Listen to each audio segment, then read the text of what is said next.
ইসলামের মধ্যে নিয়ে আসে বর্ণনা করে দিয়ে বলেন পুরা পৃথিবী ধ্বংস হবে, পুরা পৃথিবীর মানুষ ধ্বংস হয়ে যাবে, দুনিয়াটা ধ্বংস হবে। বলে আলেম ধ্বংস হবে না? বলে ওই আলেম ধ্বংস হবে যে আলেমের ভিতরে তাকওয়া থাকবে না। বলে ওই তাকওয়াবান আলেমও ধ্বংস হবে যার ভিতরে ইখলাস থাকবে না, যার ভিতরে আল্লাহর ভয় থাকবে না, যার ভিতরে দিনের মেহনতের ভয় থাকবে না, দিনকে উদ্দিন করার ভয় থাকবে না, দিনকে চমকানোর ভয় থাকবে না।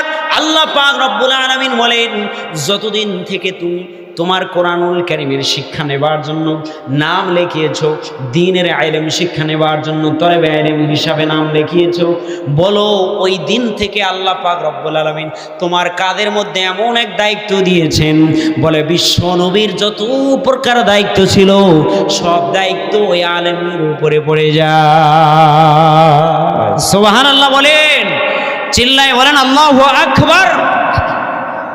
মুসলমান বন্ধুগণ আমার, বিশ্বনবী সাল্লাল্লাহু আলাইহি ওয়াসাল্লাম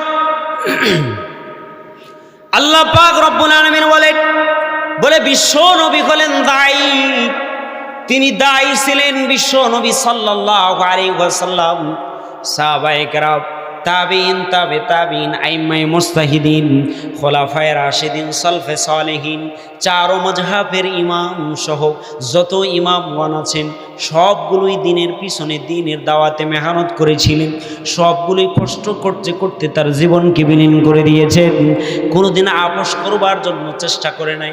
সাহাবীগণ কষ্ট করেছেন।